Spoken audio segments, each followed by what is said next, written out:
ಪೆರ್ಮುದೆಯ ಈ ಮನೆ 14 CC camera 8ಕ್ಕೂ ಹೆಚ್ಚು ನಾಯಿಗಳಿರುವಂಥ ಭದ್ರಕೋಟೆಯ ಮನೆ. ಆದರೆ ಈ ಕೋಟೆಗೆ ತಡರಾತ್ರಿ ಕಳ್ಳರು ಕನ್ನ ಹಾಕಿದ್ದಾರೆ. ಸುಮಾರು ರಾತ್ರಿ 1:30-2 ಗಂಟೆ ಹೊತ್ತಿಗೆ ಮನೆಯ ಬಾಗಿಲನ್ನು ಮುರಿದು ಸುಮಾರು ಲಾಕರಲ್ಲಿದ್ದಂಥ 1 kg ಚಿನ್ನಾಭರಣವನ್ನು ಕಳ್ಳರು ದೋಚಿದ್ದಾರೆ. ಸುಮಾರು 1 ಕೋಟಿ ರೂಪಾಯಿ ಹತ್ತಿರ ಮೌಲ್ಯದ ಚಿನ್ನಾಭರಣ ಎಂಬುದು ಶಂಕೆ ಮಾಡಲಾಗಿದೆ. ಈಗಾಗಲೇ ಬಜ್ಪೇಟ್ ಠಾಣಾ ಪೊಲೀಸರು ಸ್ಥಳಕ್ಕೆ ಭೇಟಿ ನೀಡಿದ್ದಾರೆ. ನಾನೀಗ ಪೆರ್ಮುದೆಯ ಶ್ರೀ ಮಾತೃಕೃಪಾ ಮನೆಯ ಮುಂಭಾಗದಲ್ಲಿದ್ದೇನೆ. ಪ್ರವೀಣ್ ಪಿಂಟೋ ಎಂಬುವರು ಈ ಮನೆಯ ಮಾಲೀಕರು. ಅವರು ಈಗ ಕುವೈಟಲ್ಲಿರುವಂಥದ್ದು. ಪ್ರವೀಣ್ ಪಿಂಟೋ ಮತ್ತು ಅವರ ತಾಯಿ ಕುವೈಟಲ್ಲಿರುವಂಥದ್ದು. ಈ ಮನೆಯಲ್ಲಿ ನೋಡ್ಕೊಳ್ಳೋಕ್ಕೆ ಕೇರಳ ಮೂಲದ ಇಬ್ಬರು ಇದ್ದಾರೆ. ಅವರು ಪ್ರತಿದಿನ ಈ ಮನೆಯ ಒಂದು ಕೋಣೆಯಲ್ಲಿ ಫ್ರಿಡ್ಜ್ ಇದೆ. ಆ ಕೋಣೆಯಲ್ಲಿ ಹೋಗಿ ಅಲ್ಲಿ ಆ ಫ್ರಿಡ್ಜಲ್ಲಿರುವಂಥ ಮಾಂಸವನ್ನು ನಾಯಿಗೆ ಹಾಕುವಂಥ ಕೆಲಸವನ್ನು ಮಾಡ್ತಾರೆ ಮತ್ತು ಮನೆಯ ಆವರಣವನ್ನು ಶುಚಿತ್ವ ಕಾಪಾಡುವಂಥ ಕೆಲಸವನ್ನು ಮಾತ್ರ ಅವರು ಮಾಡಿರುವಂಥದ್ದು. ಹಾಗಾಗಿ ನಿನ್ನೆ ಅವರು ಮನೆಯನ್ನು ನೋಡಿದಾಗ ಹೀಗೆ ಲಾಕರ್ ಕಟ್ ಮಾಡಿರೋದು ಗೊತ್ತಾಗಿರುವಂಥದ್ದು. ಹಾಗಾಗಿ ಈ ಮನೆಯ ಹಿಂಭಾಗದಲ್ಲಿ ಅಂದರೆ ಮನೆಯ ಎದುರು ಭಾಗದಲ್ಲಿ ಸುತ್ತಮುತ್ತ CC ಕ್ಯಾಮ್ರಾಗಳಿರುವಂಥದ್ದು. ಸುಮಾರು 14 ಹೆಚ್ಚು ಕಡೆಗಳಲ್ಲಿ CC ಕ್ಯಾಮ್ರಾ ಇದೆ. ಈ ಭಾಗದಲ್ಲಿ CC ಕ್ಯಾಮ್ರಾ ಇಲ್ಲ. ಹಾಗಾಗಿ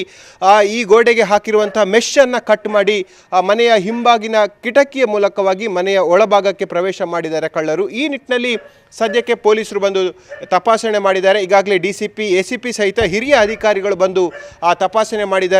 ಕುವೈಟಲ್ಲಿರುವಂಥ ಪ್ರವೀಣ್ ಅವರು ಈಗಾಗಲೇ ಇಲ್ಲಿ ಬಂದು ಪೊಲೀಸ್ ಠಾಣೆಗೆ ಕಂಪ್ಲೇಂಟನ್ನು ಕೊಟ್ಟಿದ್ದಾರೆ. ಇದನ್ನು ಯಾರು ಮಾಡಿದ್ದಾರೆ, ಹೇಗೆ ಮಾಡಿದ್ದಾರೆ ಅನ್ನೋದು ಸದ್ಯಕ್ಕೆ ನಿಗೂಢ ಆಗಿರುವಂಥದ್ದು. ಸುಮಾರು 14 ಹೆಚ್ಚು CC ಕ್ಯಾಮ್ರಾಗಳು ಈ ಮನೆಯಲ್ಲಿ ಇರುವಂಥದ್ದು. ನೀವು ಗಮನಿಸಬಹುದು, ಅಷ್ಟ ದಿಕ್ಕುಗಳಲ್ಲಿ ಕೂಡ CC ಕ್ಯಾಮ್ರಾ ಇದೆ.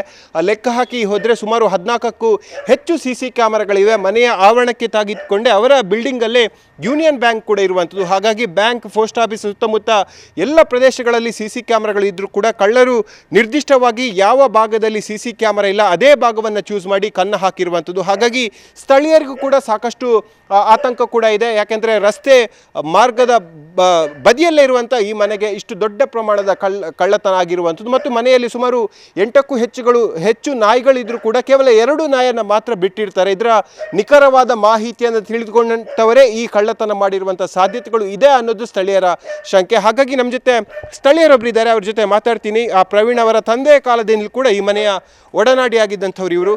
ಸರ್, ಈಗ ಕಳ್ಳತನ ಆಗಿದೆ, ಏನು ಹೇಳ್ತೀರಿ? ಆ ಬಗ್ಗೆ ನಾನು ಎಂತ ಹೇಳುದು? ಇಲ್ಲಿ ಹೇಗಿದ್ದಾರೆ ಮನೆಯವರು? ಯಾರು ಇದ್ರು? ಮನೆಯಲ್ಲಿ ಯಾರು ಇಲ್ಲಲ್ಲ. ಮನೆಯಲ್ಲಿ ಇಲ್ಲದೆ ಇದು ಕ್ಯಾಮರಾಗಳು ಇದ್ದು ನಾಯಿ ಇದ್ದು ಏನು ಪ್ರಯೋಜನ ಆಯಿತು? ಕ್ಯಾಮರಾ ಇದ್ದರೆ ಮತ್ತು ನಾಯಿ ಇದ್ದರೆ 7-8 ಏನು ಪ್ರಯೋಜನ ಆಗಲಿಲ್ಲ ಅದರಲ್ಲಿ. ಪೊಲೀಸವರು ರಾತ್ರಿ ಗಸ್ತು ತಿರುಗುತ್ತಾರೆ. ಯಾವ ರೀತಿ ಆಗಿದೆ. ಮತ್ತು ಇಬ್ಬರು ಇಲ್ಲಿ ರೂಮಿನಲ್ಲಿದ್ದಾರೆ. ಅವರು ಮುದುಕರು, ಅವರು ಏನು ಮಾಡೋದು? ಈಗ ಪ್ರವೀಣ್ ಪಿಂಟೋ ತಂದೆಯವರು ನಿಮಗೆ ಬಹಳಷ್ಟು ಆತ್ಮೀಯರು, ಸ್ನೇಹಿತರು. ಪ್ರವೀಣ್ ಒಳ್ಳೆ ಜನ ಅವರು. ಪ್ರವೀಣ್ ಪಿಂಟೋ ನಾನು ಚಿಕ್ಕಂದಿನ 1ನೇ ಕ್ಲಾಸಿಂದ 6ನೇ ಕ್ಲಾಸಿನವರೆಗೆ ಇಲ್ಲೇ ಶಾಲೆಗೆ ಹೋಗಿ ಈಗ ತೀರಿ 2 ವರ್ಷ ಆಯಿತು. ಹೌದು. ಮಗ ಕುವೈಟ್ನಲ್ಲಿದ್ದಾರೆ, ತಾಯಿ ಕುವೈಟ್ನಲ್ಲಿದ್ದಾರೆ. ಯಾವಾಗಲೊಮ್ಮೆ ಬಂದು ಹೋಗ್ತಾ ಇದ್ದಾರೆ. ಈಗ ರಸ್ತೆಯ ಪಕ್ಕದಲ್ಲಿ ಇಷ್ಟು ದೊಡ್ಡ ಕಳ್ಳತನ ಆಗಿರುವಂಥದ್ದು, ಈಗ ಮನೆಯಲ್ಲಿ CC ಕ್ಯಾಮರಾ ಇದೆ, ನಾಯಿಗಳಿದೆ, ಎಲ್ಲವೂ ಗೊತ್ತಿದ್ರೂ ಕೂಡ ಕಳ್ಳತನ ಮಾಡಿದ್ದಾರೆ. ಏನು ಹೇಳೋದು? ಕಳ್ಳತನ ಆಗಿದೆ ಅಂತ ಏನು ಪ್ರಯೋಜನ ಇಲ್ಲ. ನಾಯಿಗಳಿದ್ದು ನಾಯಿ ಸಾಕ್ತಾರೆ, CC ಕ್ಯಾಮರಾ ಇದ್ದು ಏನು ಪ್ರಯೋಜನ ಆಗಲಿಲ್ಲ.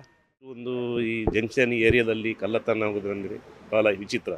ಯಾಕೆಂದರೆ ಇಲ್ಲಿ 7-8 ನಾಯಿಗಳಿವೆ. ಅದಲ್ಲದೆ 10-12 CC ಕ್ಯಾಮರಾ ಏನಂತ ಉಂಟಂತ ಹೇಳ್ತಾರೆ.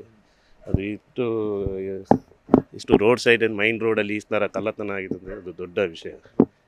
ಮತ್ತು ಅವರು ಏನೋ ಹೊರಗಡೆ ವಿದೇಶದಲ್ಲಿ ಏನೋ ಇರೋದಂತೆ. ಅವರೇನೋ CC ಕ್ಯಾಮರಾದಲ್ಲಿ ನೋಡಿ ಯಾರೋ ಒಬ್ಬರಿಗೆ ಫೋನ್ ಮಾಡಿ ಹೇಳಿದ್ರಂತೆ, ಹೀಗೆ ನಮ್ಮ ಮನೆಯಲ್ಲಿ ಕಳ್ಳತನ ಆಗಿದೆ ಅಂತ. ಇಷ್ಟು ನಮಗೆ ಮಾಹಿತಿ ಬಂದಿದೆ ಸರ್. ಸ್ಥಳಕ್ಕೆ ಬೆರಳಚ್ಚು ತಜ್ಞರು ಕೂಡ ಬಂದಿದ್ದಾರೆ. ಹಿರಿಯ ಅಧಿಕಾರಿಗಳು ಬಂದು ಪೊಲೀಸರನ್ನ ಮಾಹಿತಿಯನ್ನು ಕೂಡ ಪಡ್ಕೊಂಡಿದ್ದಾರೆ. ಬಂದಂಥ ಮಾಹಿತಿಯ ಪ್ರಕಾರವಾಗಿ ಪೊಲೀಸರಿಗೆ ಕೂಡ ಈಗ ಕ್ಲೂ ಸಿಕ್ಕಿರುವಂಥದ್ದು, ಯಾರು ಕಳ್ಳರು ಮತ್ತು ಯಾವ ಗ್ಯಾಂಗ್ ಈ ಕೃತ್ಯವನ್ನು ಮಾಡಿದೆ ಅಂತ ಹೇಳಿ ಕ್ಲೂ ಕೂಡ ಸಿಕ್ಕಿರುವಂಥದ್ದು. ಹಾಗಾಗಿ ಆದಷ್ಟು ಬೇಗ ಆ ಕಳ್ಳರ ಗ್ಯಾಂಗನ್ನು ಭೇದಿಸುವಂಥ ಭರವಸೆಯನ್ನು ಪೊಲೀಸರು ಕೊಟ್ಟಿದ್ದಾರೆ. ಕ್ಯಾಮರಾಮ್ಯಾನ್ ನಿಖಿಲ್ ಸುವರ್ಣ ಜೊತೆ ಕಿಶನ್ ಶೆಟ್ಟಿ, ನ್ಯೂಸ್ 18 ಮಂಗಳೂರು.